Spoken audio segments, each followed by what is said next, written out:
this lecture on noise suppression by spatial filtering. I am Olivier RUKUNDO from the University of Eastern Finland. Today I would like to talk about noise suppression by median filtering, which is a common non-linear method that suppresses certain types of random noise. For example, impulse noise or salt and pepper noise by replacing the value of a pixel with the median of sorted intensity values of interest. Here I would like to remind that the median is the value separating the higher half from the lower half, for example, of a data sample, a population, or probability distribution. For example, here let's consider a set where the number of values or element is even, like here. So in this case, to find the median, we first need to sort these elements in ascending order as shown here. And then we look at the middle two pixels or elements. And then we take the average of these two elements to find the median. But in case of odd number of values, like in this situation here, we also sort these elements as shown here, and then we pick the value separating the lower half from the higher half. And in this case, this number is 4 as shown here. Now, let's consider this example and let's assume we have an input image of the size 6 by 6, in which the pixels of interest form a window of filtering region of the size 3 by 3, and assume the output image will be of the same size of 6 by 6 as shown here. In the next part, I'm going to explain how the median filtering was developed, and later I will show its effect on biomedical images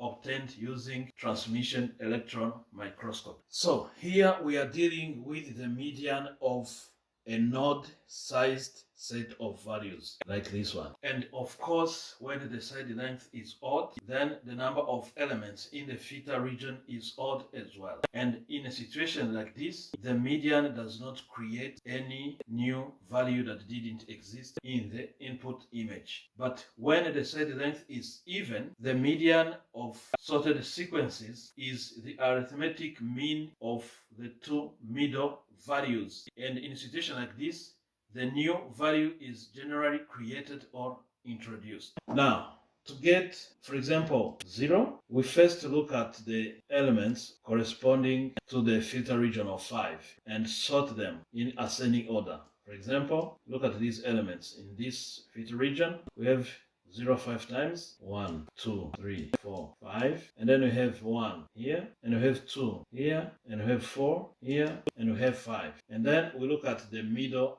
value. Then we have the lower half here, and we have the higher half. And then the middle value is 0, and which has to be put here. And now let's look at 4 and consider the filter region of 4, which is this one here. And now let's sort the elements in the filter region of 4. First of all, we have 3 zeros, 4. We have 0, 0, 0. And then we have 1, 2 times, 1, 1. And then we have 2, 2. And we have 4, 2 times, 4, 4. And we have 5, which is the highest, 5. Now, looking at the lower half, we have this one here, and we have this one, and then the middle value is 1, which is put here. And this can be done considering every pixel until you get the output image that looks like this. So, unlike in the previous lecture, here we don't use the MATLAB built-in function. So we use this function shown here, and the first line here, we have the function name, input and output. And then in this line here, we get the output image of zeros, which has the same size as input image. And here we pad the input image with pad size that is equal to 1. And then here we get the size of 0 padded input image. And then this is the beginning of the loop, which is going to repeat the operation is specified a number of times. Here it starts from 2 to row minus 1, and for j it starts from 2 to column minus 1. And then here comes the window filter that will move on the image from left to right, top to bottom, following these coordinates. For example, we have 5 that is located at ij, and we have 4 that is located to ij plus 1, and 1 that is located to ij plus 2, and so on.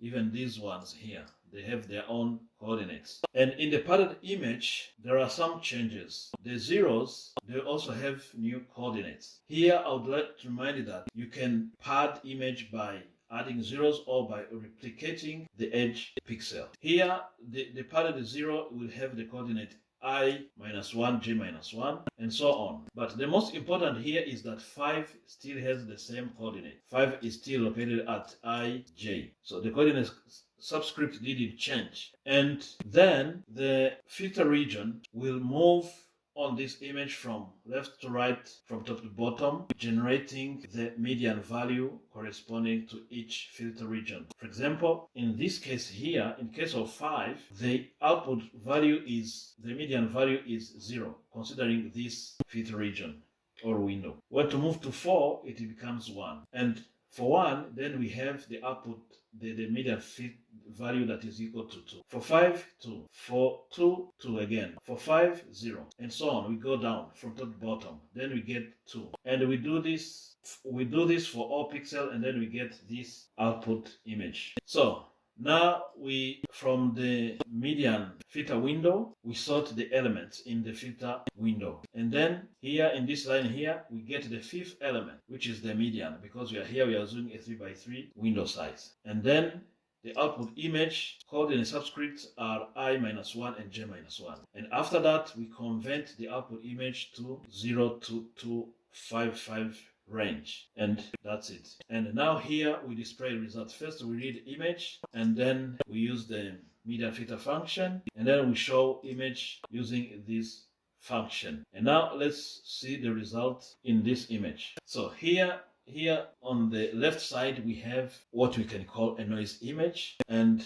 here we have the image that has been denoised using the median filter. And as you can see here, the image don't look the same way. And here the image is smooth, and it looks like it does not have as same contrast as this image here. And the difference can be between the two images can be seen using this image, because this is the difference between the two images by using this function here, show difference. Then you get the difference between the images, and you can see that the images don't look the same way after denoising. Now let's look at another example. For example, let's take this image. Here we can see that, okay, here this on the left side here, it is image that we call noise image, and this is the denoised image. By looking, you can see that the image don't look the same way. This image again looks like it is smooth to some extent compared to this one, but the contrast is higher in this noise image than in this denoised image. And the difference between the two images can be seen using this image. And here it's a dark image, but you can see that there are some differences, and these are the differences between noisy and denoised image. And now let's look at another example. For example, let's take this image here, and again this is noise image and this is denoised image, and the same happened, the same effect happened. This image here, the noise image, looks smooth compared to this noise image here, and the contrast is higher in this image by direct looking than in this image. And the difference between the two images is shown by this image here. You can see there is a dark spot, and this shows the difference between noisy and denoised image. Well, let's take the final example, because I have many images, so I don't have to show all the images. And here we can see the same effect happened. This is a noise image and this is the noise image. You can see that this adenovirus here has the same shape as the adenovirus here, but the way the image looks, this image looks is different from this one. This looks smooth to some extent compared to this one, but this one shows a higher contrast compared to this one. And the difference between the two images can be obtained by can be seen using this image here. So there's no big difference because it's difficult to see even if they are different based on this result, but the images don't look the same way. Before the end of this lecture, I would like to share some interesting book titles or references. For example, these digital image processing book, or these principles of digital image processing fundamental techniques, or this handbook of medical image processing and analysis. Now, this is the end of the lecture. Thank you.